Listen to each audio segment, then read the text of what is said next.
The Subcommittee for the Indigenous Peoples of the United States will now come to order.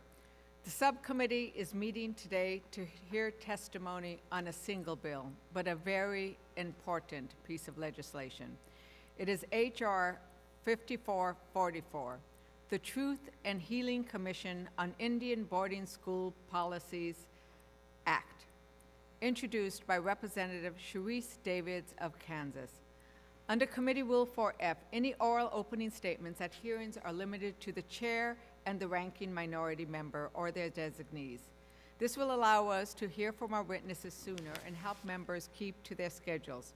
Therefore, I ask unanimous consent that all other members' opening statements be made part of the hearing record if they are submitted to the clerk by 5 p.m. today or the close of the hearing, whichever comes first. Hearing no objection, so ordered. Without objection, the chair may also declare a recess subject to the call of the chair. Hearing no objection, so ordered. And I want to note that we will be having votes later on, so I might need to call their witnesses at that break, and I thank everybody for their patience. As described in the notice statements, documents or motions must be submitted to the electronic repository at hnrcdocs@mail.house.gov. Members physically present should provide a hard copy for staff to distribute by email. Please note that members are responsible for their own microphones. As with our fully in-person meetings, members can be muted by staff only to avoid inadvertent background noise. Finally, members or witnesses experiencing technical problems should inform committee staff immediately. I also ask unanimous consent that Representative Sharice Davids of Kansas have permission to sit on the dais and participate in the hearing. Hearing no objection, so ordered. I will begin by recognizing myself for my opening statement. Good afternoon. Today, we are dedicating our full hearing and attention to H.R. 5444, the Truth and Healing Commission on Indian Boarding Schools Act. This bill is imperative to recognize the atrocities of the federal government's Indian boarding school policies. It is critical to provide a voice to survivors, their family members, and tribal nations. It is necessary for us all to better understand this dark history so that we can grow and heal from it. Along with this bill, I'm very proud of the work that my Hermana Secretary Deb Holland and the Department of Interior are taking to begin to address this issue. With that, I will turn over the remainder of my time for opening statement to Representative Sharice Davids, who is the sponsor of this legislation and an incredible leader on this issue as one of the first Native American women in Congress. Representative Davids. Thank you, Chairwoman Leger-Fernandez, and also to Ranking Member Westerman for holding this hearing today. I appreciate the opportunity to provide brief remarks in support of my bill, H.R. 5444, the Truth and Healing Commission on Indian Boarding School Policies Act of 2021. I am a proud member of the Ho-Chunk Nation of Wisconsin. My mom is Crystal Harridge. My grandparents are Ruth Stacy and Lawrence Little George, who are both survivors of boarding schools. And I am honored to be one of the first 2 Native American women ever elected to Congress. I would not be here today were it not for the resilience of my ancestors and those who came before me. The policies and assimilation practices of the United States had the sole purpose of culturally assimilating American Indian, Alaska Native, and Native Hawaiian children in residential boarding schools across the country. Children were coerced and compelled to attend boarding schools away from their home.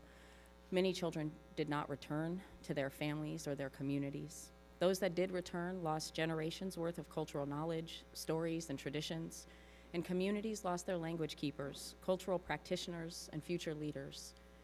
As the co-chair of the Congressional Native American Caucus, I work with other Native members and our colleagues to ensure that the needs of tribal nations and communities are prioritized and that our voices are included in discussions when developing legislation.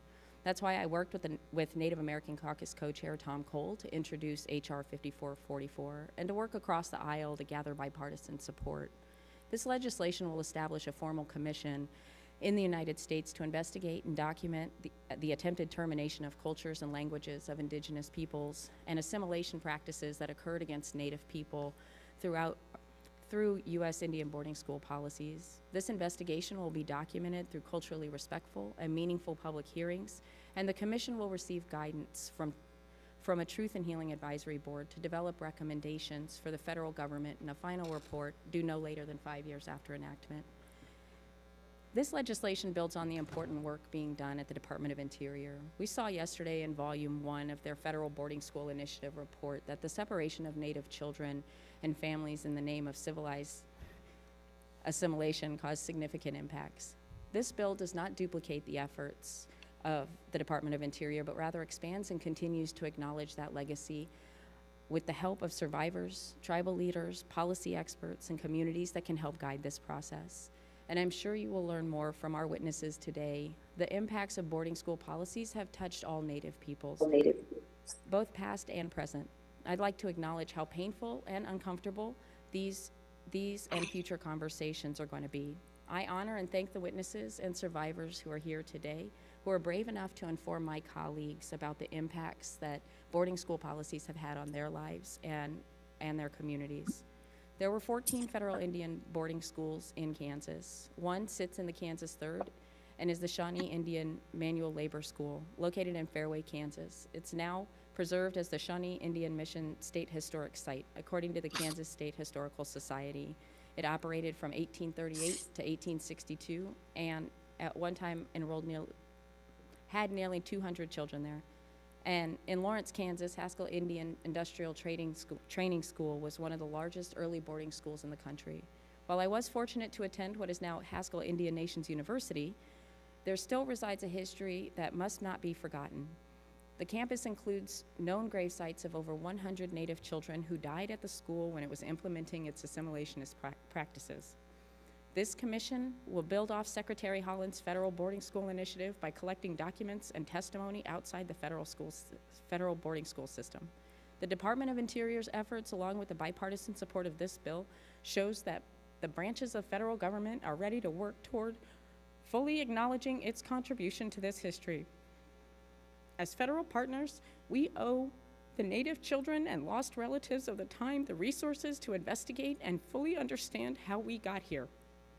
Establishing a Truth and Healing Commission will bring survivors, experts, federal partners, and tribal leaders to the table to continue this investigation and develop a culturally respectful healing process.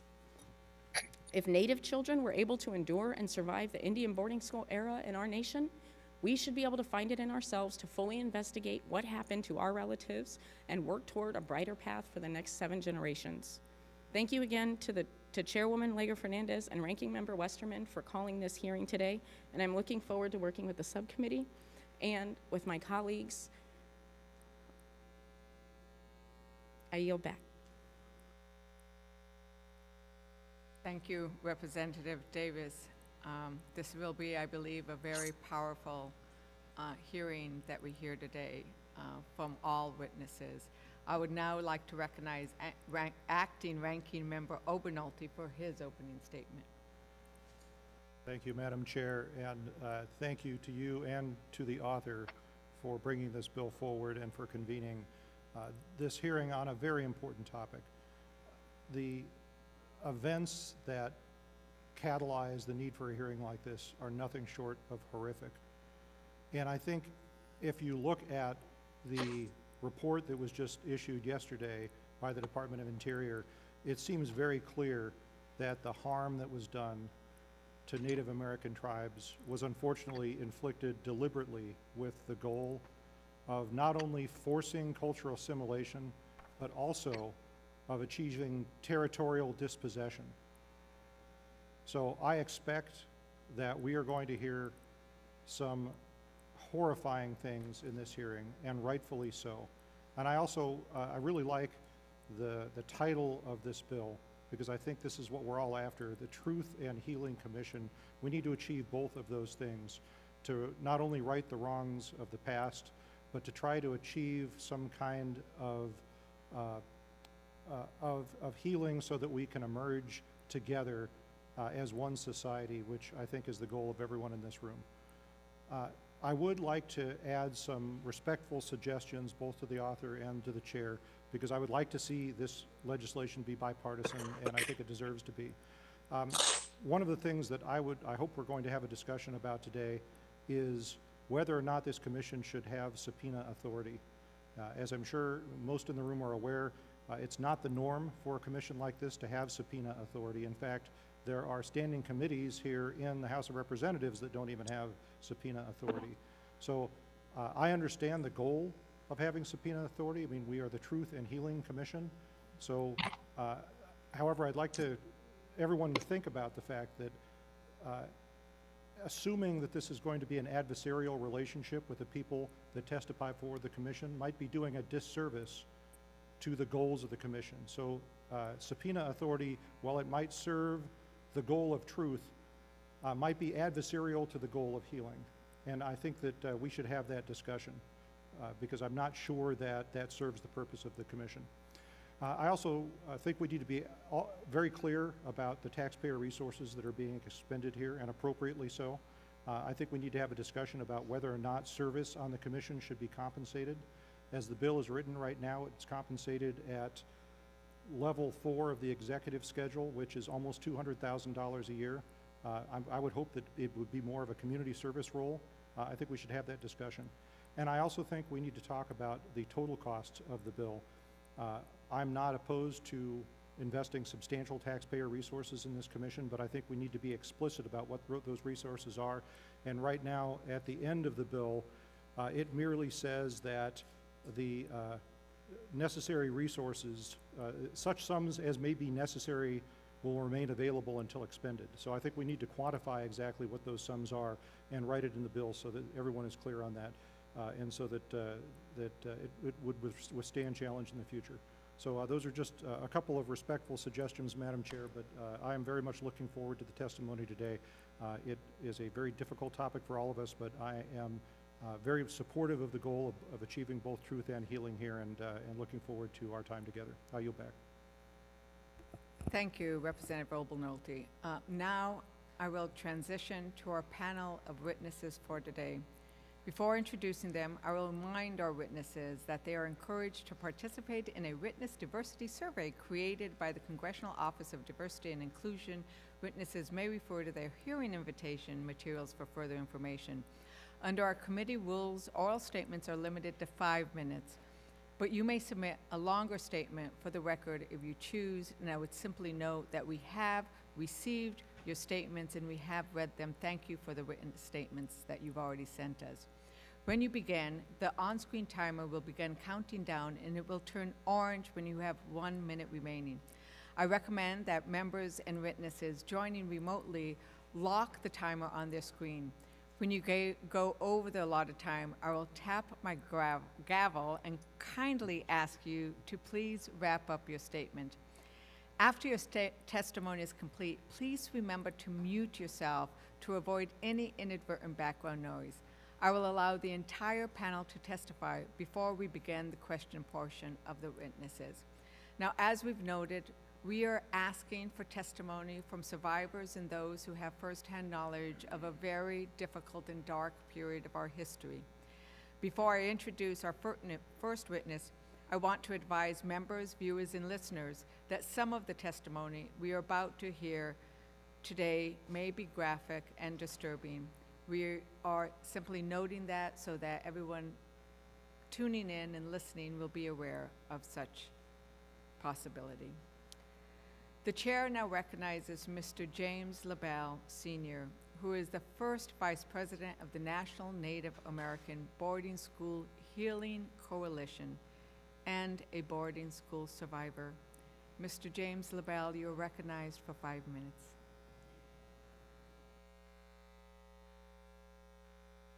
Thank you. My name is James William LaBelle Sr.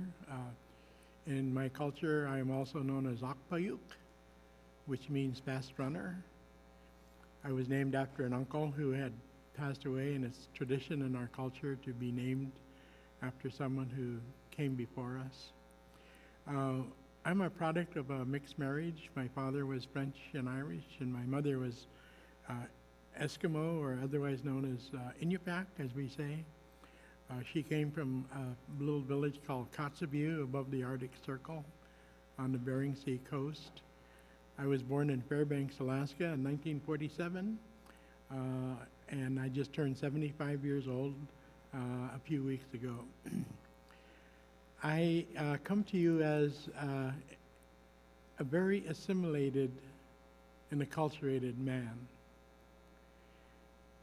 When I first went to boarding school, I believed I was truly bilingual. I could speak Inupiaq and I could speak English. But I quickly suppressed my wishes to speak my English or Inupiaq because of the horrors I saw and witnessed when other children were severely beaten for speaking their language. I'm also a Vietnam-era veteran. I have a younger brother who was killed in Vietnam. I am married for 52 years. I have 3 children and 7 grandchildren.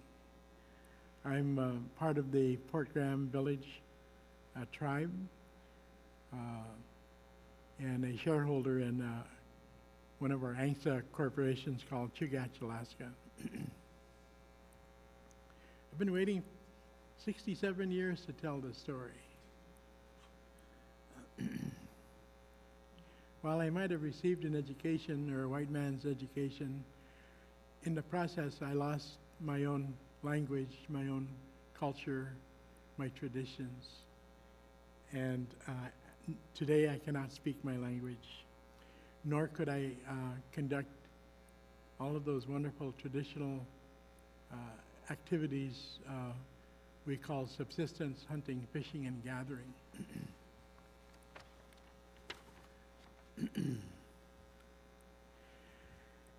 I guess I'd like to give you an idea of why how I got started. When my father died, my mother was immediately asked to give us up to adoption or to boarding school, and she chose to give us up to boarding school. In 1955, I went to Wrangell Institute for the first of 6 years that I was there, and witnessed so many atrocities that almost became normal or normalized. At the Fairbanks Airport, we were given name tags. We were sent on our way to all of our flights. It was terrifying for many because transportation in the mid-50s was not what we know of it today. I met other children that were tethered together with ropes, and I was tied together with ropes to the other children. It took almost 2 days to get to Wrangell, the institute I was at. And while there, we were stripped naked at the boys' dorm, had our hair shorn to where we were bald. All of our clothes were confiscated. We were standing naked among other children who were foreign to each other, put up into showers that were strange to us, given numbers for names, and many children had difficult names and were oftentimes only referred to by their number. Every step of the way there was punishments for speaking our language, either in the dormitories or in the classroom or in the mess hall. Boys and girls were both equally sexually, physically, psychologically, and spiritually abused. And I have many, many witnesses to those atrocities. Thank you. Thank you, Mr. Rilbell, for sharing the story that you have been waiting to tell for so long of your loss. The chair will now recognize Mr. Matthew Warr Bonnet, who is a boarding school survivor and a citizen of the Rosebud Sioux tribe. Mr. Bonnet, for 5 minutes. Thank you, Madam Chair. Thank you for this opportunity to provide this testimony in support of the Indian boarding school bill. My name is Matthew Bonnet. I am of the Shoshone Lakota people who now call the Rosebud Sioux Reservation home. I am the son of Matthew Bonnet and Julian Swally, the grandson of Joseph Bonnet and Jenny Yellowhair, and the great-grandson of Folding Throat and Purdy Bird. I am 76 years old. The topic I'm speaking about today, the boarding schools, and my experience with them, is a difficult topic to talk about. It is hard to speak about it without making myself feel bad by bringing up these memories. But I agreed to speak only because my sisters gave me permission to speak. I am one of 10 siblings, and we all attended the same boarding school. My mother and my father also attended the boarding schools. I was only 6 years old when I was taken to the St. Francis boarding school in South Dakota in 1952. I attended this boarding school 24/7 for 10 months out of the year for 8 years total. The majority of my childhood, I left St. Francis boarding school after the 8th grade in 1960. My boarding school experience is very painful and traumatic. I remember when I first got to school, the priest took us to his big room, which had 6 or 8 bathtubs in it. The priest took all us little guys and put us in one tub, and he scrubbed us hard with a big brush. The brush made our skins and our backsides all raw. And we had to have our hair cut. The school then put all the little guys in the same dormitory. We were together the 1st through 4th grades. At night time, you could hear all the children crying, lonely for their families.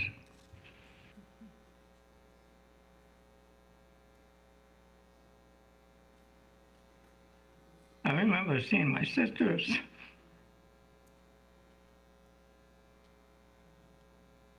During the day, during my stay at the school, corporal punishment was common. The priest would often get impatient and discipline us by hitting us with a leather strap or a willow stick. There was also punishment tool that we called the Jesus rope, which was a rope with several strands coming off of it. We would hit with this and the razor straps, and one priest sometimes used a cattle prod on us.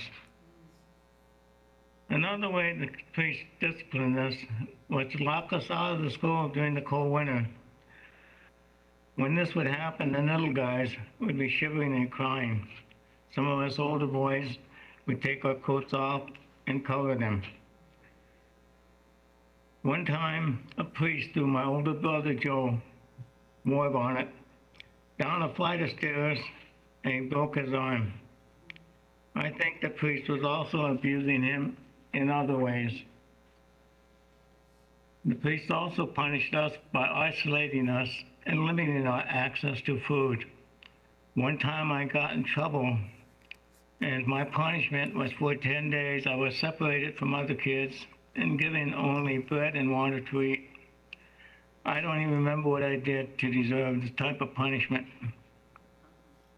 Each June, every parent would come and pick us up to go home for the summer. My parents were Lakota speakers at home. Because we were at school, we were not allowed to speak and learned to speak English and Latin. Sometimes they taught us Spanish as well. It was difficult to speak with my parents in my Lakota language. That got away from us, the Lakota language, but we are still trying hard to catch up with that ever since. Once I got out of boarding school, I went to the high school at the Pine Ridge Community High School in Pine Ridge, South Dakota. I was always very, very proud of our service people, our Lakota people who served in the military and others. One day I was talking to some fellow high school students and told them about my dad's service in the Army and how he got captured by the Japanese And I said that he was captured and tortured by the Japanese, and each day they cut off a toe until all his toes were gone. One guy, who was my cousin, said to me, "Your dad was never in the Army." Of course, I said, calling my dad a liar, and we got in a fight.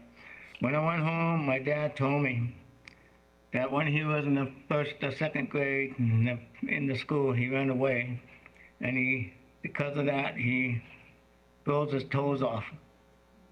And when he died, it's because his toes gangrene set in. All those kids that attended boys' school, we never speak about our experience in the school.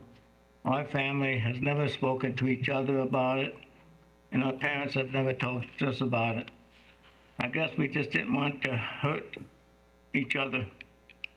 And I'm hoping that by doing this discussion, that many would recognize that what happened to them those many years later. These boys' schools have caused a long-term trauma for our kids. Many try to cope with this trauma through alcohol, and some people who later became abusers of themselves, their families, and their communities.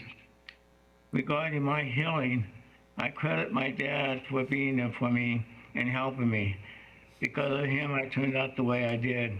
When I was in the boys' school, my dad taught me a song that gave me spiritual strength to hang on every day. The song has a very simple translation. The song simply says, "Friend, the dawn has arrived, I live again."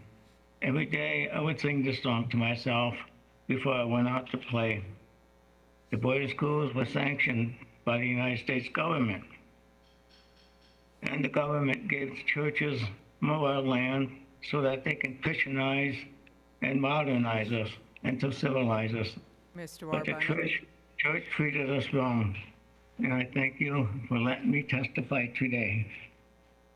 Thank you, Mr. Warbonnet, for that moving testimony and sharing with us the songs that have helped you in your process. The chair will now recognize Dr. Ramona Klein, who is also a boarding school survivor and a citizen of the Turtle Mountain Band of Chippewa Indians. Dr. Klein for 5 minutes. Thank you for this opportunity to testify in support of the Indian boarding school bill. I am Dr. Ramona Klein, an enrolled member of the Turtle Mountain Band of Chippewa, based in Belcourt, North Dakota. I'm a living survivor of the United States Indian boarding school policies and practices. I'm a real human being who was placed in a boarding school away from my parents when I was 7 years old. I am now almost 75 years old, and that experience has impacted my entire life. What impact has it had? I ask you to remember your own child, or perhaps a grandchild, going to school for the first time. That special moments when a child goes to school, but with the confidence that his mother or a relative will come back to pick up the child at school. Remember that feeling. Now imagine that experience if you would see that little child. You would not see that little child for the rest of the year, or perhaps even years, for no other reason except that child is an Indian child.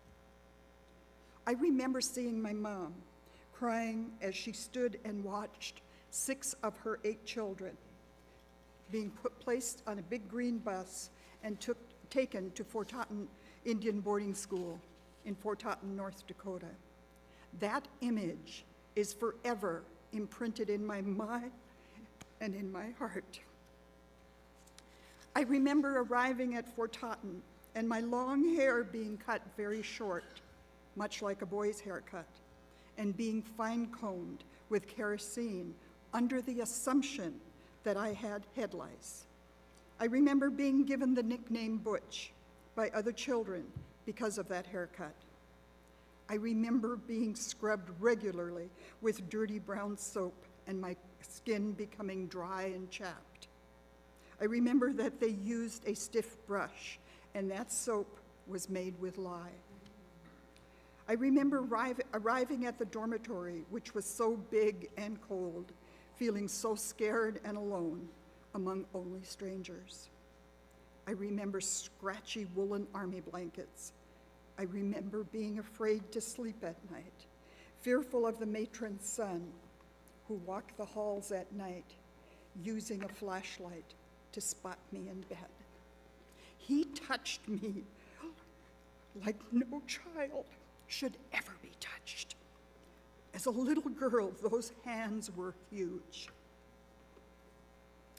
I remember being hit by the matron with a big green paddle that everyone called the Board of Education, while I knelt on either a broomstick or a mop stick with my arms outstretched from my body. I remember thinking, "You will not get the best of me." And I was determined not to cry. I would not cry, and I didn't cry for many years after I left Fort Houghton. Today, I would say, "You will not take my dignity." I remember being hungry, very hungry, hungry enough that my tummy hurt. I remember looking out the cold, frosted window, saying to myself, "Maybe tomorrow I will see Mama and Daddy," only to wait for months for a short visit before I was made to board that big green school bus again.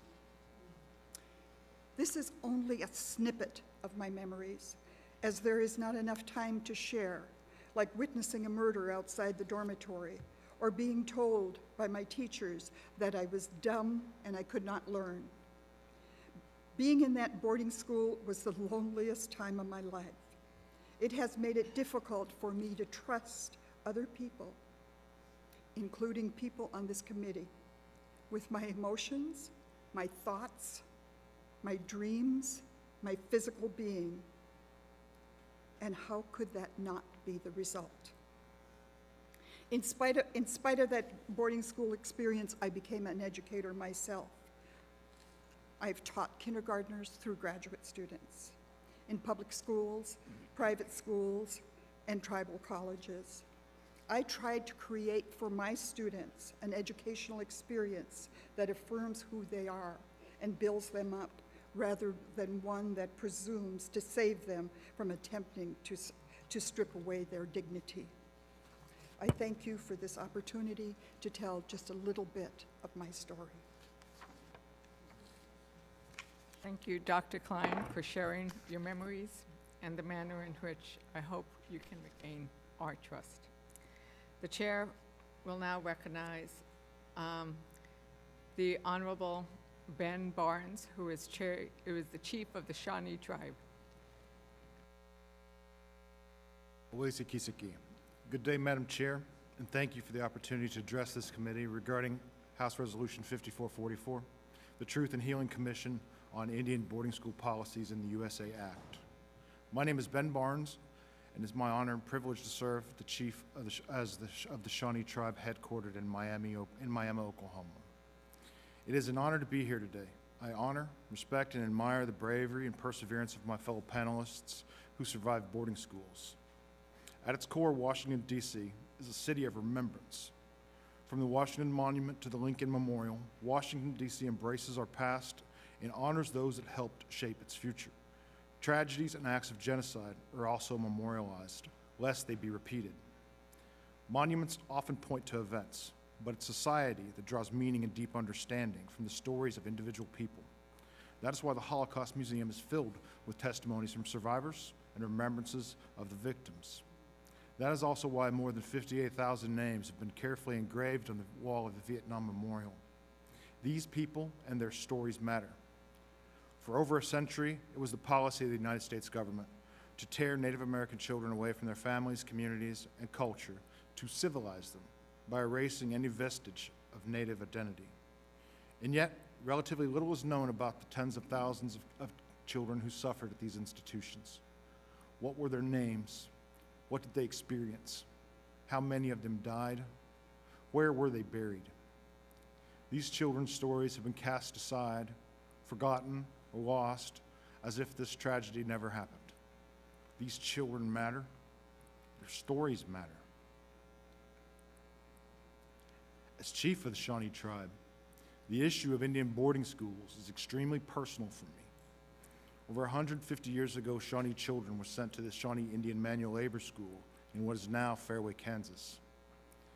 In many ways, that school, which still stands today, is a memorial to the struggles and perseverance of the Shawnee people. But like other sites, its history remains incomplete.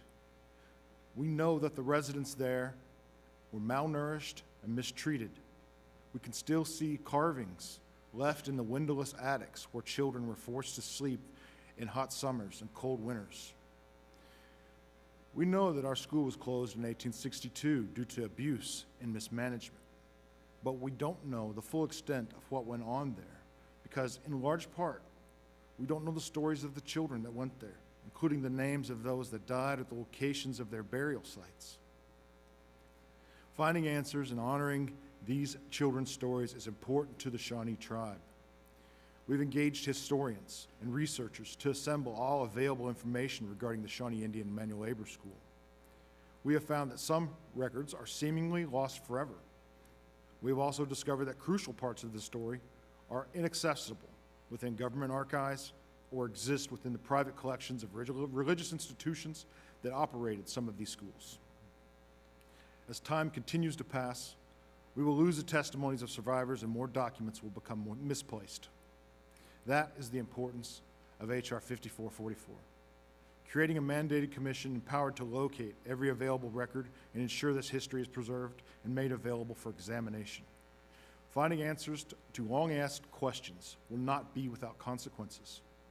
Understanding the stories of our children will cause mourning among our people.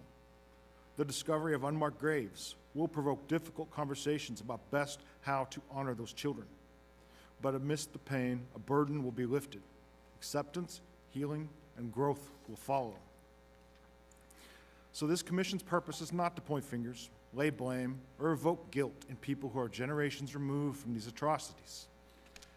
It will simply help American Indian communities find information that would otherwise be unattainable and bring an opportunity for some semblance of closure. We cannot go back and change the past, but we can and must hold ourselves accountable for doing the right thing today. The stories of human suffering at these institutions can no longer be hidden from view or ignored. It is time that they take their place in public conscience. For this reason, I, as the elected leader of the sovereign Shawnee tribe, as well as the grandchild of a boarding school survivor, respectfully urge passage of House Resolution 5444. That is all. Thank you.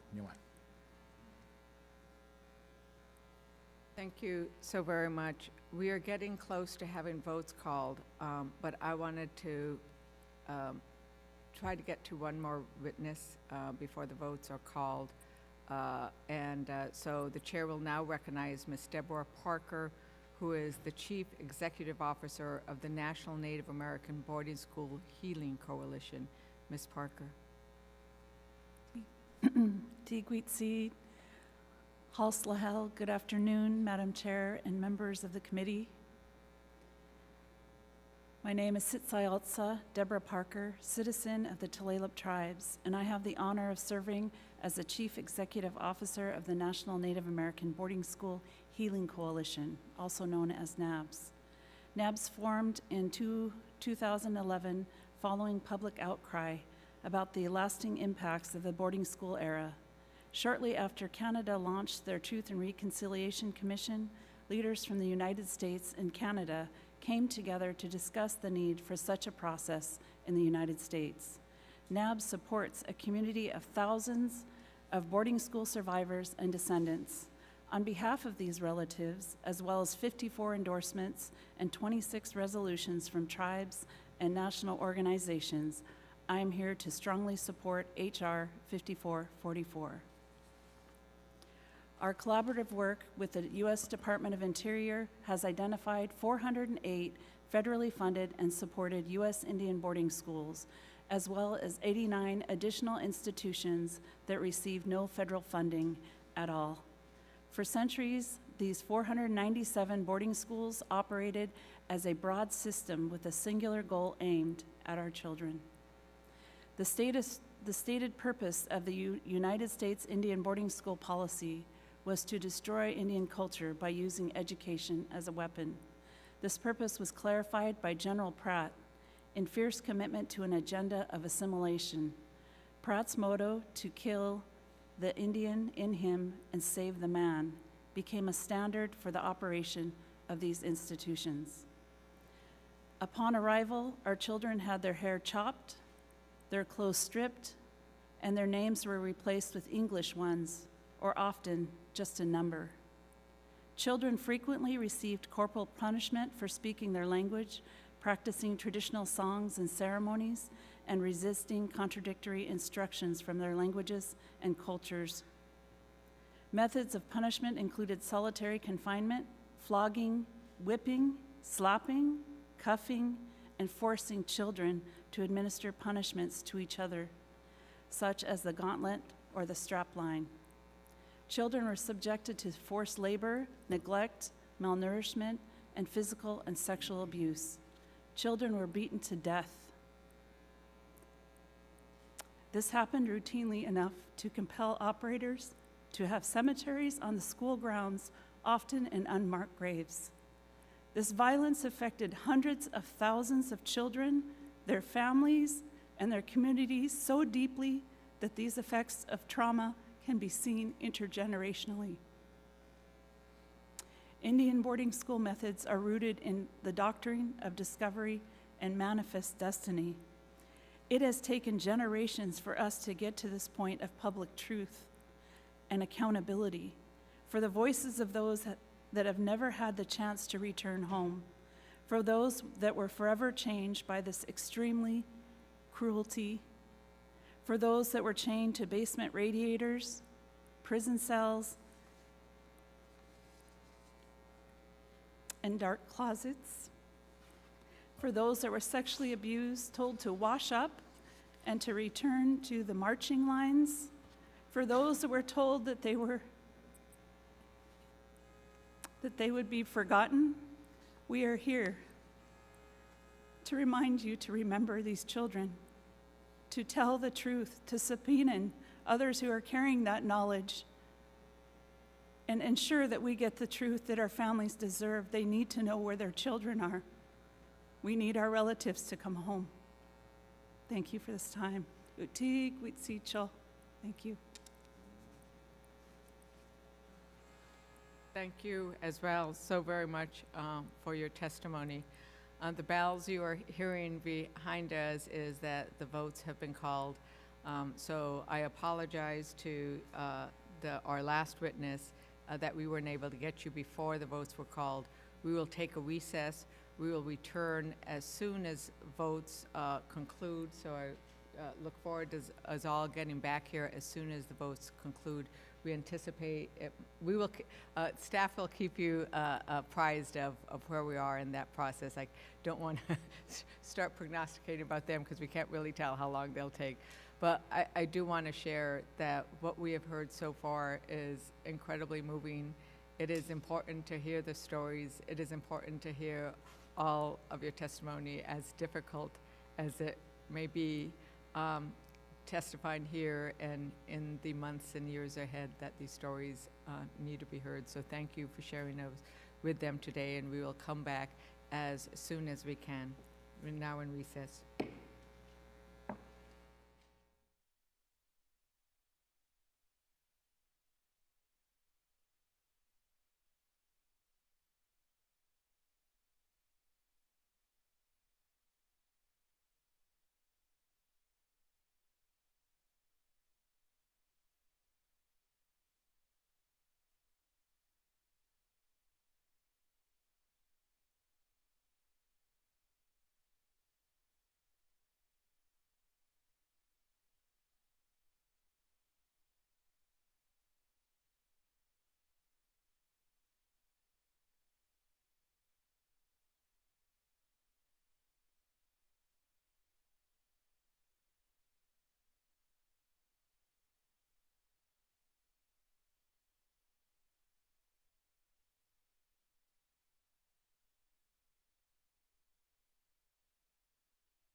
Thank you for that patience.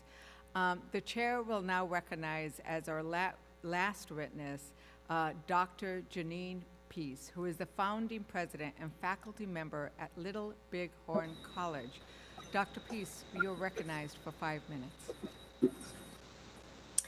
Thank you, Madam Chair Leger Fernandez. I am honored to present testimony today to this committee in favor of House Resolution 5444 to establish the Truth and Healing Commission on Indian boarding school policies.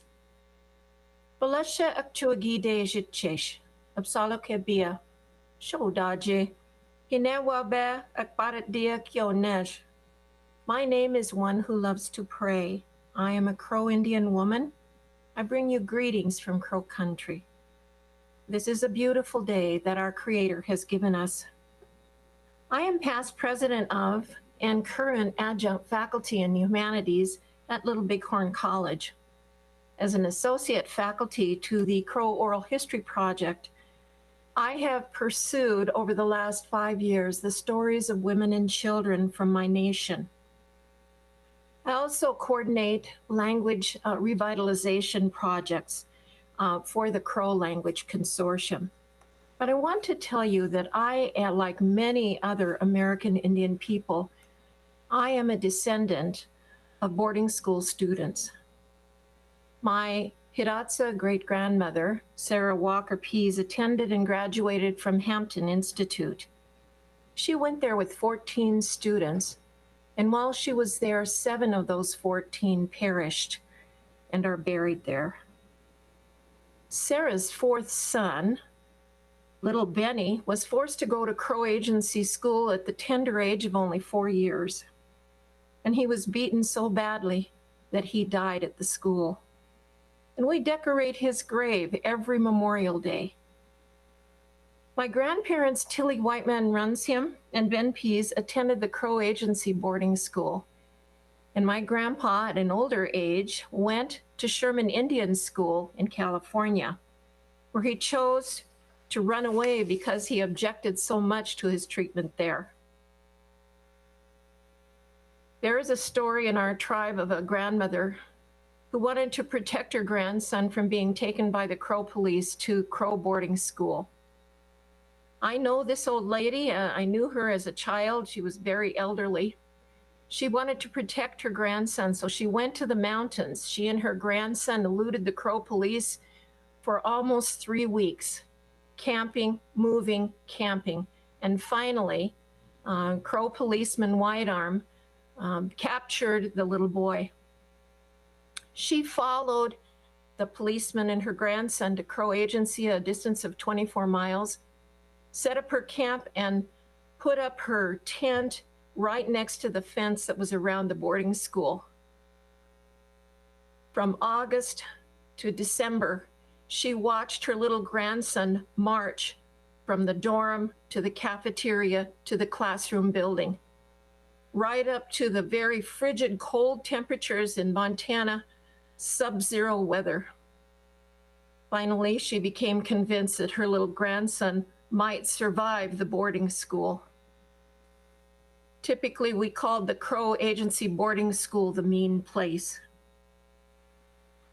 Well, my reservation was served by many schools. We had 2 BIA boarding schools.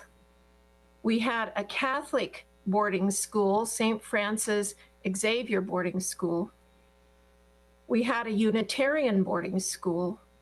And we had 8 day schools later, starting in about 1904.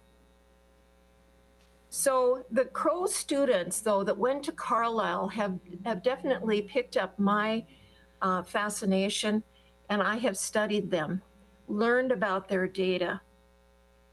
In a general sense, it's difficult to get to the stories of women and children because typical histories don't always get to the faces and voices of men and women, often follow politics and economics.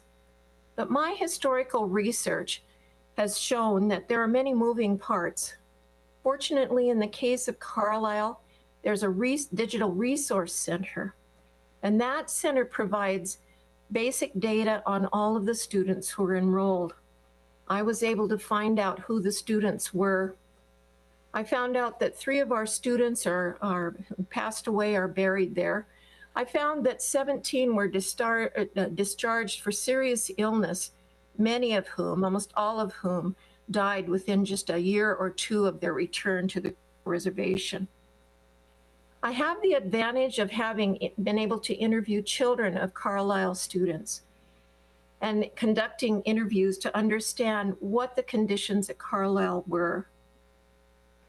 Careful investigation is what I think the commission will be about, to hear the voices, to see the faces, to understand the conditions that our children were subjected to. I would like to mention that in my career, I served on the Indian Nations at Risk Task Force. That was in 1989 to 91. Our task force chose to hold listening sessions to hear the voices of people who had very important things to say about Indian education. In a period of 2 years, we held hearings in 8 locations. Each one of the members of our task force held hearings in schools, community centers, and we listened very intently. And then we issued summary reports of all the voices that came forward. We also commissioned papers on special issues. I think a commission such as is being proposed could do this to bring the voices of people to this story. Dr. Peace, thank you. We are over time, but I'll give you a few more to round out your testimony. Thank you.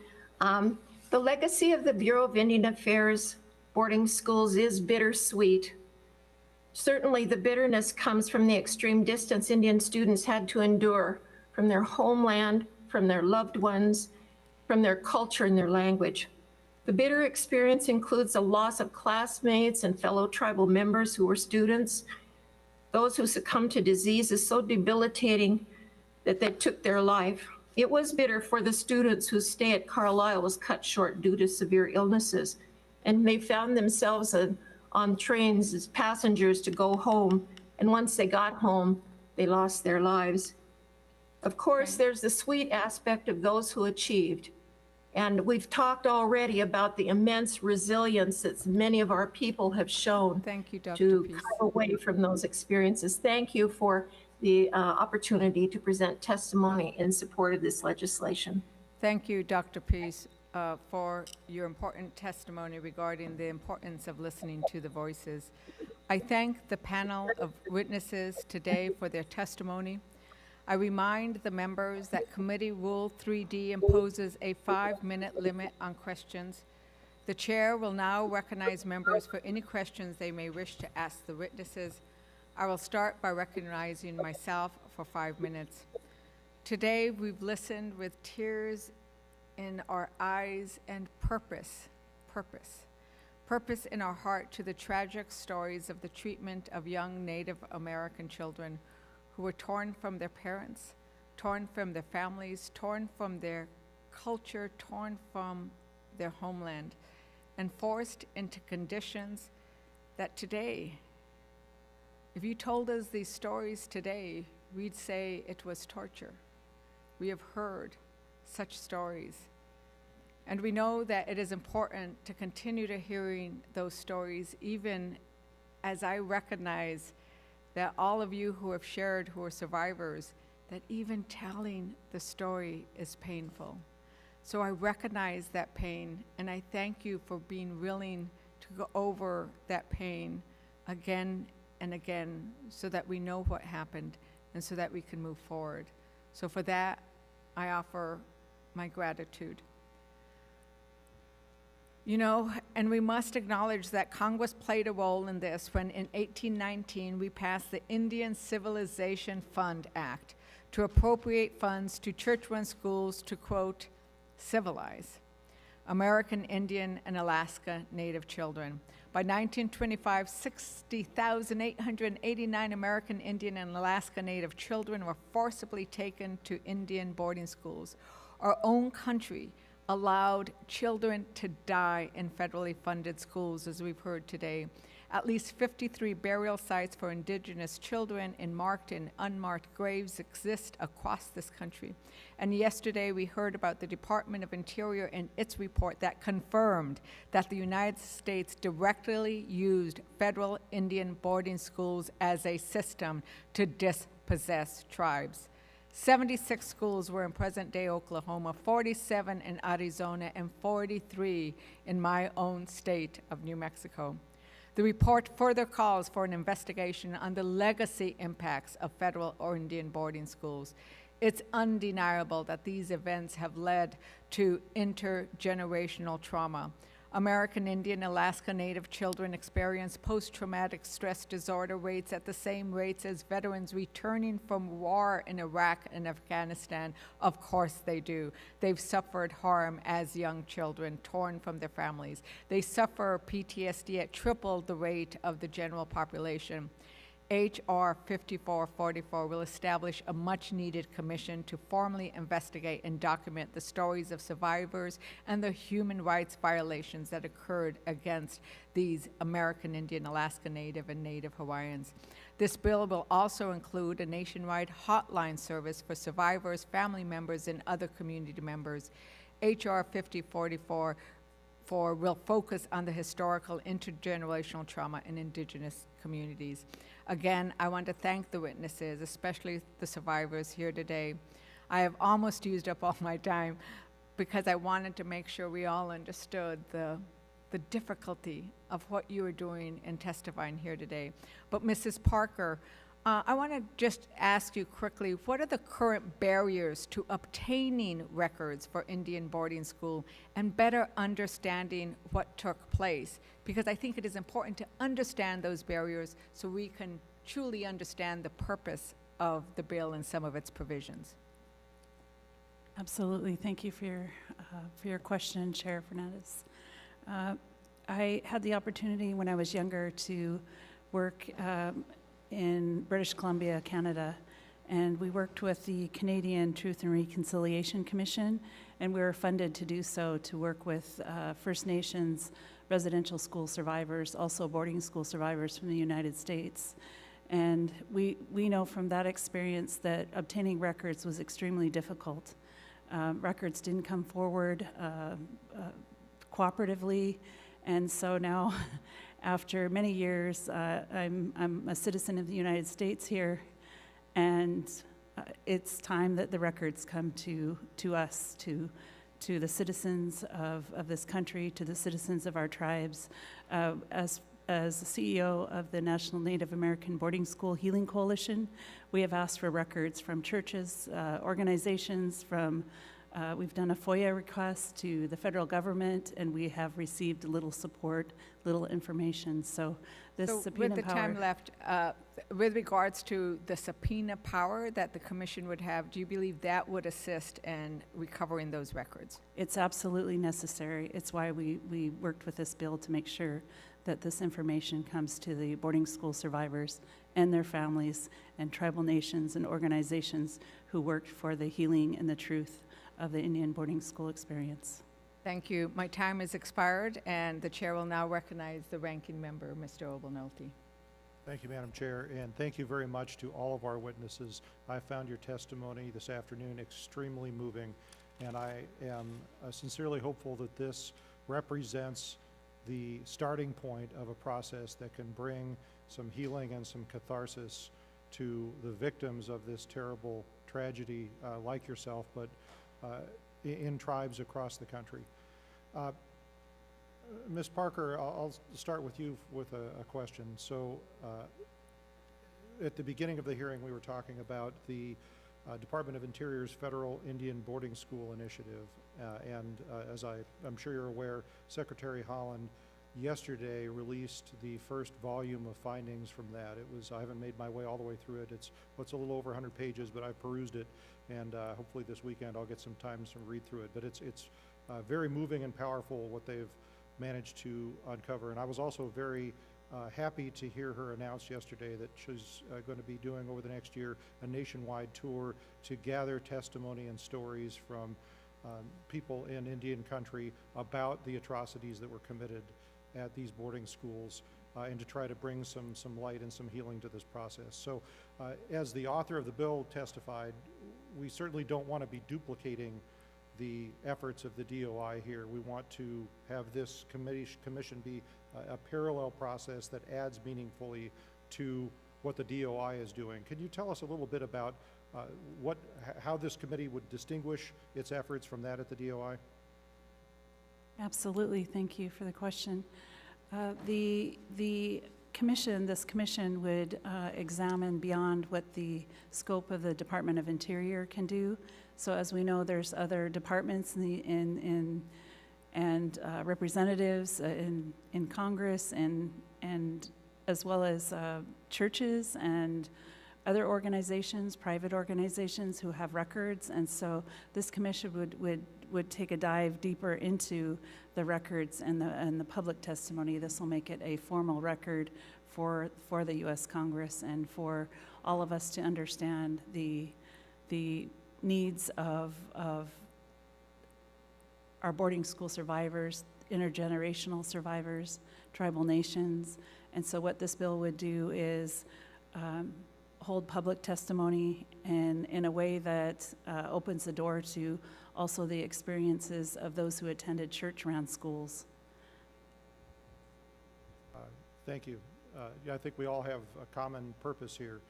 I was actually very disappointed that we didn't have the Department of Interior here to testify on their initiative.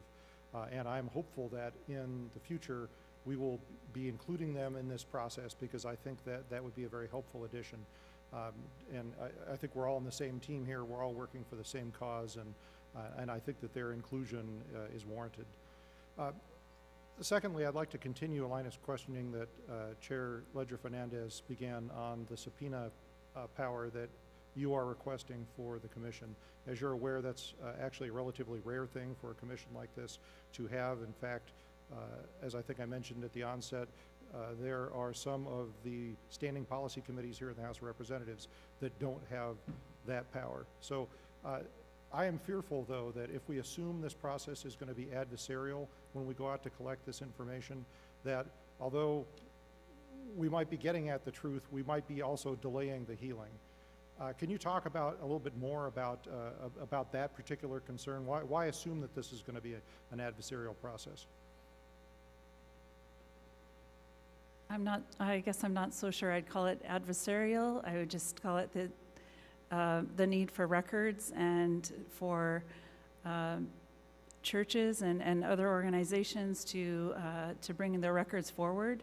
We've heard many stories that they don't have a librarian in their church that can compile all the information. We've heard a lot of reasons why we cannot receive the records.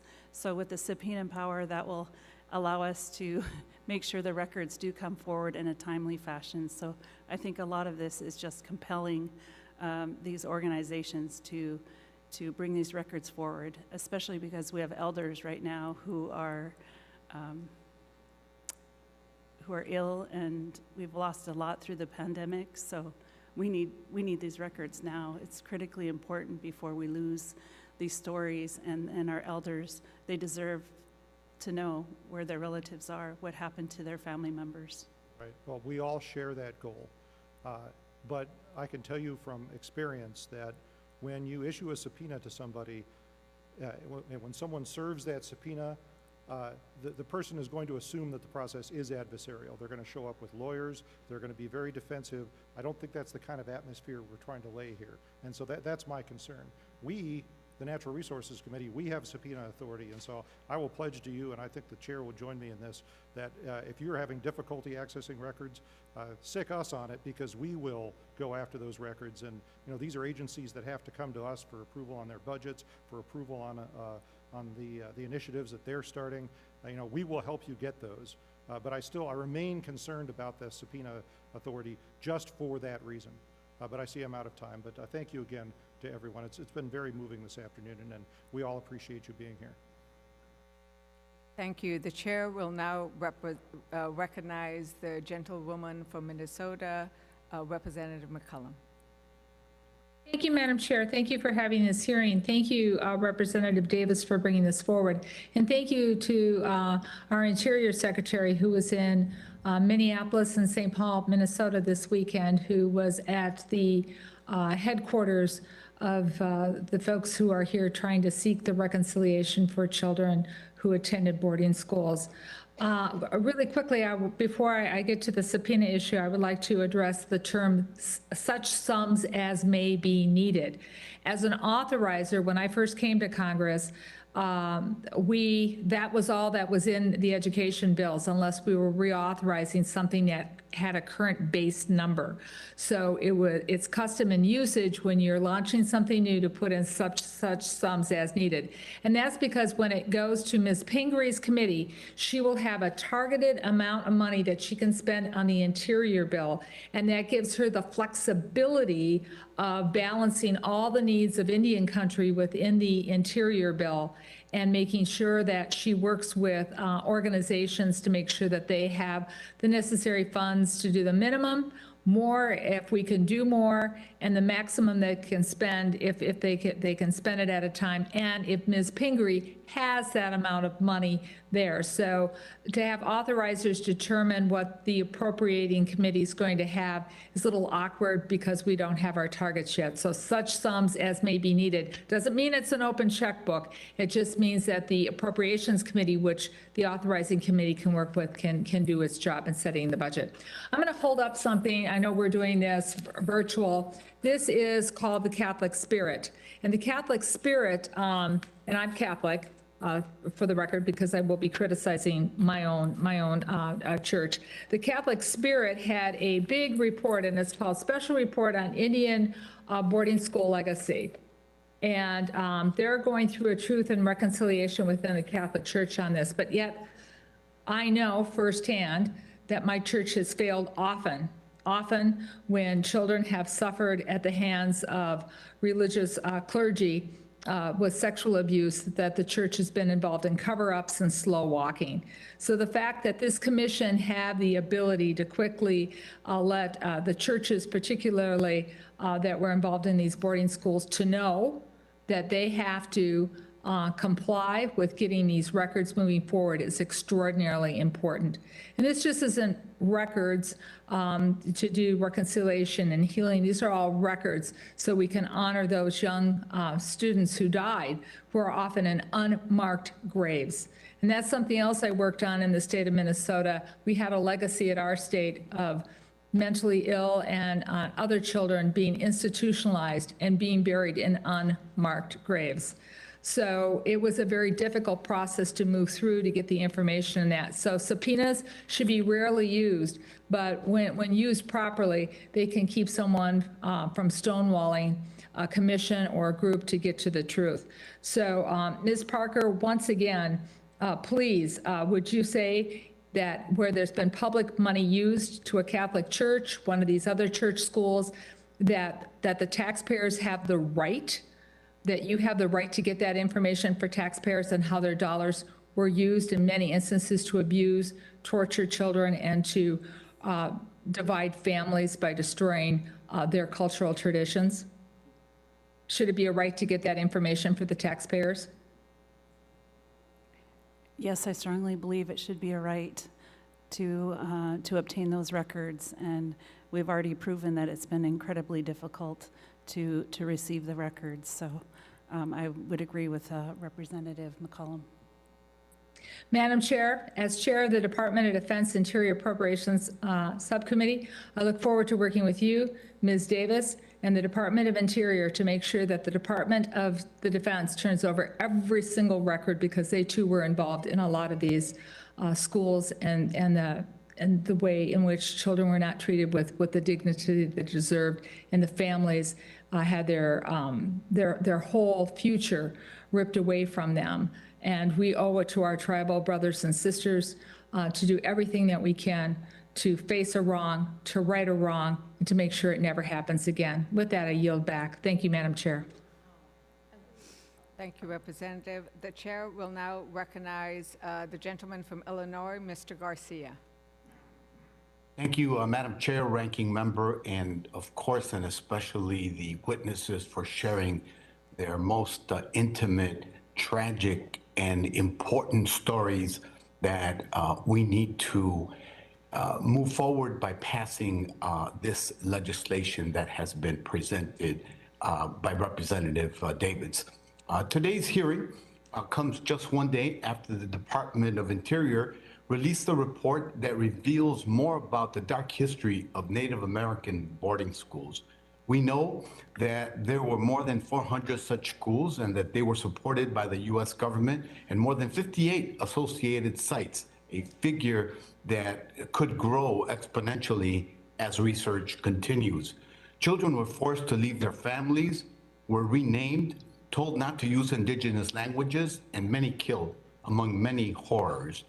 This hearing may seem timely, especially after this report, but let's not forget that to this day, the U.S. has not acknowledged or apologized for its actions during the boarding school era. While we may never be able to bring justice to Native children killed, the Truth and Healing Commission on Indian Boarding Schools Policies Act is a first step towards achieving necessary measures of accountability. Questions for our witnesses. Mr. Matthew Ward Bonnet, thank you for being here today and for sharing your story as a boarding school survivor. In your testimony, you said that the government and the churches need to be held accountable for what happened at these schools. What does accountability look like for you, and how would the Truth and Healing Commission on Indian Boarding Schools policies achieve that? Well, thank you very much for your question. For me and my family, and if you would permit, I would like to show you a picture. And these are my sisters and my family, my siblings that went to the mission school. We all attended that St. Francis School. But to me,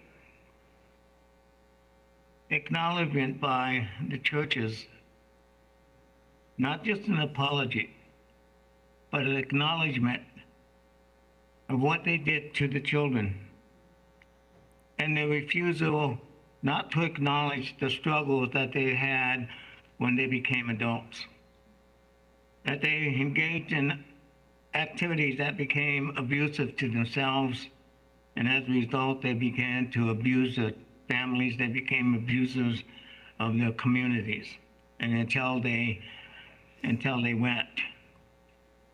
The churches and government must sit down and say, by acknowledging that they had a hand in this, acknowledging that these children that came to the school, they were clean spirit. And what happened to those children had a lot to do with how they were let out of that school. But to say to the children now, the grandchildren and the parents of the grandparents, to say, what can we do by acknowledging this? How can we help you today to begin to resolve these issues so that this doesn't continue to roll over into the future and future generations? How can we help you? Do we need to set up some kind of a mechanism, a system, whereby children can get the therapy that they need, that parents can get the therapy that they need, so they begin to understand what it is inside of them that makes life intolerable for them? That they need to look at how they can work with us so that our grandchildren can look good in the future. That they can say, this is who we are, not who they want us to be. To me, a lot of our children that I went to school with, a lot of their children are going through this misery. And they don't understand why. Instead, people look at them and say, it's your fault that you're in this situation. So we need the government to recognize that they helped in this situation. We need, particularly in this situation, because it was a Catholic school, that the Catholic Church take responsibility to those communities. I once asked the Archdiocese in Milwaukee that covers all the Catholic schools in the Dakota Territory to meet with me 9 years ago to talk about this issue. I told them that if we could sit down and come up with a plan to help our children and our grandchildren, then I would come back and work with them to do this. I met with Father Murs, who represents the Archdiocese of Milwaukee. To this date, I have not heard from them. I don't know what it will take for people to meet their responsibility. I have no idea.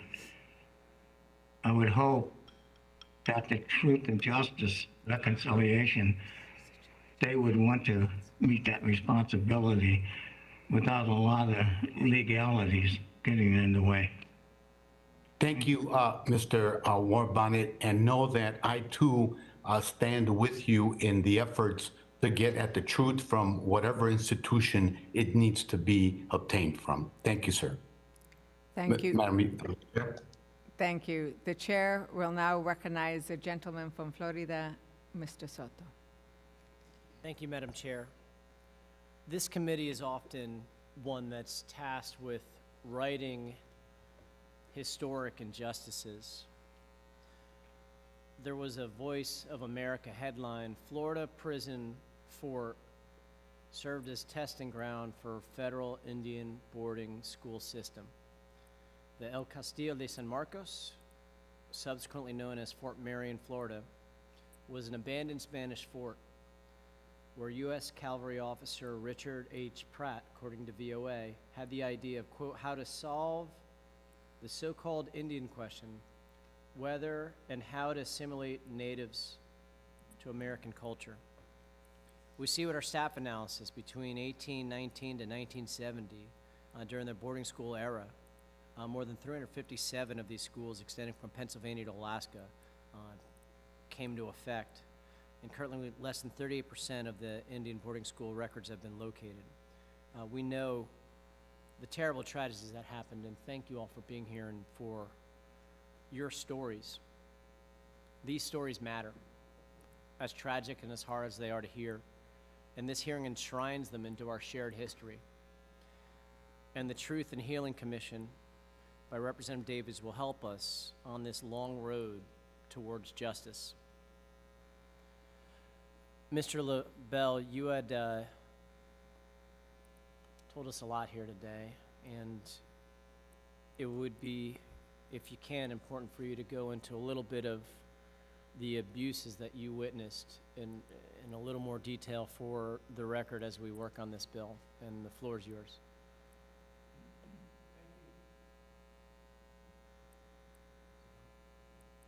Thank you. Almost from the get-go in Wrangell Institute, beatings began almost upon arrival. It began with children being shorn of their clothing in a violent fashion. We were, our clothes, many of our clothes were torn away from ourselves until we were standing naked in a room and forced to look a certain direction and march to get haircuts that were, I remember being toward the end of the room, and as I was approaching the barber, the mound of hair that was growing around his feet as we were getting closer to my haircut. We were told to march up to a open area shower room.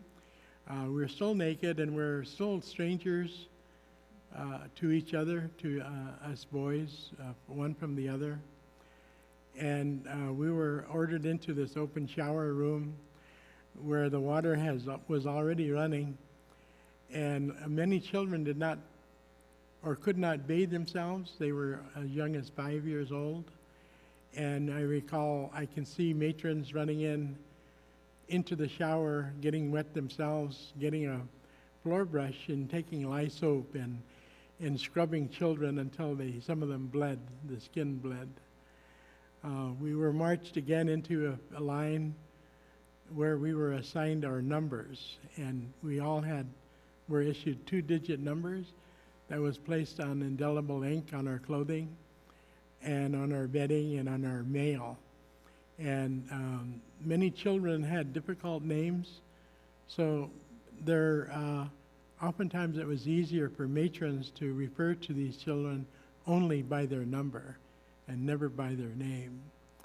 Years later, I still remember talking with other people my age who said that for a time, I thought my name was my number. We were basically forced to eat foods that were foreign to us. We came from traditions of eating wild game, caribou, moose, seal meat, whale meat, salmon, greens, berries, and now we were forced to eat industrial sized meals that were in cans, 3-pound cans. There were like canned meats, canned vegetables. We drank canned or powdered milk, powdered juice, ate powdered eggs. These were all things that became violent in our bodies because our bodies rejected the diet. And many of us were getting extreme stomach aches, nausea, vomiting, diarrhea, and sometimes this lasted for weeks until our bodies became adjusted to those kind of foods. We soiled our beds, we vomited, and we had diarrhea in our clothing and our beddings. Many of the matrons forced us to clean up our own messes. They did it in a lot of anger. All along the way, punishments were meted out for speaking our language. I was bilingual, as I mentioned once before, but I do know that I suppressed my speaking Inupiaq language for English because I knew if I didn't, I would get punished, as I saw many other children did. They were given the strap. They were given the 9 of cattails paddle. We were forced to run up and down gauntlets where other children whipped our naked bodies. Sometimes we had to run numerous times up and down until the matrons were satisfied that we had received enough punishment. In the classrooms, we were often put in darkened rooms and darkened closets for speaking our language. We were often put on high stools in the front of the class wearing a dunce cap, where other children would laugh and point fingers at them because they did that really thankfully that it wasn't them. At the nighttime, it was the worst, I think, for many of us. As Bonnet said, happened at Wrangell Institute also. We started to cry when the lights went off. We cried for our parents and our mothers. And it caught on. Pretty soon, the whole dorm, the whole wing of the dorm was wailing into the night until the next day our eyes were closed shut. We could barely open our eyes.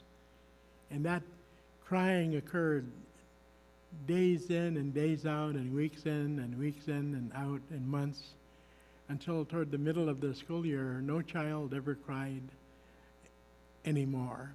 And I think you know as parents that when a child cries, they're wanting love, they're wanting a sense of safety and security and assurances that everything is okay. But us children never got those assurances. And we became pretty hardened. Our feelings became hardened because we knew that to cry and to pine for our relatives was just useless. At nighttime also was the worst time for many young little boys who were sexually molested in their beds by matrons and by other staff on the campus. They were often also molested in the bathrooms. This wrangle, for some reason, attracted many pedophiles. Looking back on my experiences, my 6 years there, from 1955 to 1961. And we were often warned not to tell anyone, not to tell our parents, or something bad would happen to them. Our mail was censored. I remember trying to write home telling about the abuses, and when my mom got the letter, she told me years later that a lot of my letters were redacted. I never knew what that meant at the time, but today we know that they were blacked out because they didn't want my mom to know what kind of abuses we were experiencing. In the girls' dorm, the same things happened. Many girls were sexually molested. A lot of, many 11, 12, and 13-year-old girls were going home in the middle of the school year pregnant. A friend of mine was a favorite of an administrator who took her out of her classroom almost on a daily basis so that he could sexually molest her in his office. She showed me her arms, and I don't know if much of you who know anything about cuttings, but she had scars on both sides of her arms, and scars upon scars and scars. And we know that she was trying to take the pain away from the memory of all of those sexual molestations she had. It was so bad that she developed multiple personalities. She died 5 or 6 years ago, and her stories to me is just so graphic. I knew things were bad for the boys, but I also realized that the girls suffered extremely harshly as well. Thank you for your testimony. I yield back. Thank you. The chair will now recognize the chair of the Committee of Natural Resources, the gentleman from Arizona, Chair Grijalva. Thank you very much, Madam Chair. And I want to convey my gratitude to you and the ranking member for having this crucial and precedent-setting hearing that we needed to have, and I appreciate that very much.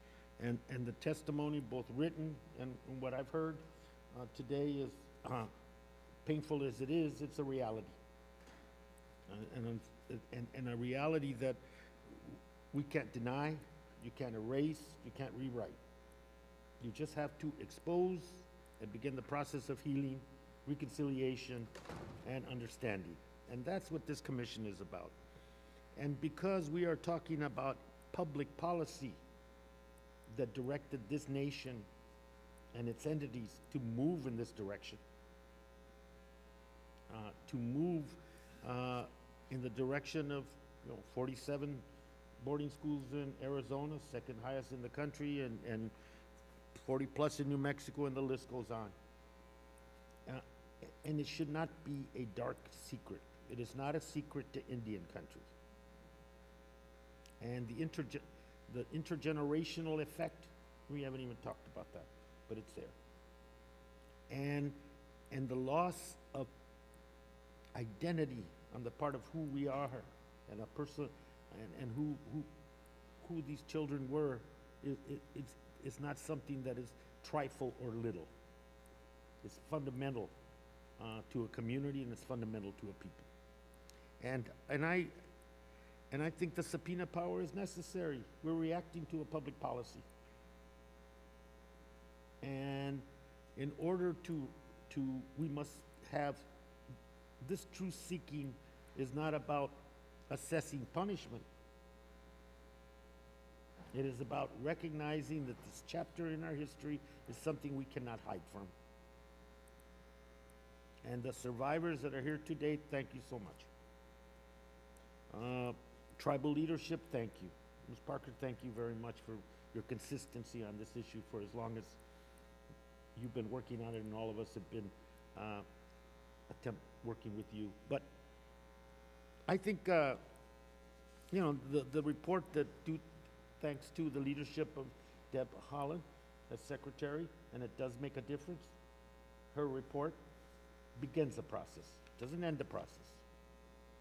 And I think that Congress has a role as the legitimate legislative policy setters for this nation. It's time to set a policy that moves this dark and atrocious chapter, not to forget it, acknowledge it, and begin the process of healing. And subpoena power is necessary because we're truth seekers. This legislation that Mrs. Davis, and I want to congratulate her as well, is promoting, and we all need to support, is about truth. And you know, personal story, and then I'll yield back. 'Cause, you know, my questions are superfluous given your testimony. You know, and the urgency doesn't go away with me asking or not asking a question. The urgency's been before us for a long time to do something, and it's going to continue to be there. When I started school, I didn't speak English, and because that's what I learned at home from my parents. So I went to a school back home, and it had a particular grade that if you didn't know the primary language of English, that you were put into this class until you learned it. It was not first grade, it was something else, although we were all supposed to be in first grade. And you had a teacher that was stumbling through whatever Spanish she knew to try to teach us some words. And I remember that we kind of struggled and scratched our way out of that class, and then went to real first grade after about a year. For me, about a year and a half it took me. But I remember the Otham kids in my class whose primary language was Otham. I remember the Apache kids, whether it was from San Carlos or White Mountain, that happened to be in the city, and their families, and their primary language, essentially, was their native language. And I remember most of us Spanish speakers, most of us moved on to that first grade a year later, a year and a half later. And the tragedy that I remember, and it really struck me as stark, is when we started learning more about the boarding schools and understanding that it isn't a secret, and that had been a secret too long, is that they didn't get out of that room. They stayed there for a long time. They were then diverted to a boarding school, or they disappeared. They just stopped going to school. And I remember that in a very vivid way, because those were my friends, those were my neighbors, those were my buddies. And yet, we had a dual system, a system that was not only intended to isolate and remove from children their identity and their sense of self, but a system that was intended never to educate them. And I think this bill is long overdue, Madam Chair. I applaud you, the staff, the ranking member. It's a difficult one, but, you know, all of us as Americans and as members of this Congress, when we have a responsibility, and the responsibility in this instance is not the question of forgetting about history, rewriting it, erasing it, pretending it didn't exist, but acknowledging it, and with the highest level of respect and candor, begin the process of healing and reconciliation. And that's where we're at. This is what this bill's about. And you can't sugarcoat the reality. You can be bold, and I think this Congress should be bold, step forward, pass this bill, and move it on. Thank you. And I yield back. Thank you, Chair Grijalva. And I want to thank each of the witnesses for their testimony today, for their patience. I want to thank you for being willing to share the pain and the stories and the proposals and the answers to the many questions you received today. And I think that it is important to recognize that this bill is about bringing out those stories, finding the information, getting the information you need. But it's also intended to say, what do we do next? Like, how do we address what happened in a way with recommendations of policy proposals, as Chair Grijalva said? Do we need to increase funding? Do we need to provide a better system, because we are still educating Native American, Alaska Native, and Native Hawaiian children in our schools? And are we doing the right thing by those children, considering what we did to their grandparents and their parents? And so that this bill is more than just a truth about what happened. We always need to remember it is the reconciliation piece as well, because it is in that reconciliation piece that we must dedicate ourselves to look at how do we address the wrong and move forward in a way that truly honors the pain that everybody went through, because the reason to do this is to create a better future for all of those grandchildren and those that would come after, so they both know the truth and know that this country is dedicated to moving beyond that to yet a better truth that we will make in that future. So I thank you for your testimony. I thank the chair, and I do thank the committee staff for all the work that they did in putting this hearing together. And I will remind everybody that the members of the committee may have some additional questions for the witnesses, and we will ask you to please respond to these in writing. Under Committee Rule 3.0, members of the committee must submit witness questions within 3 business days following the hearing, and the hearing record will be held open for 10 business days for these responses. If there is no further business, without objection, the subcommittee stands adjourned.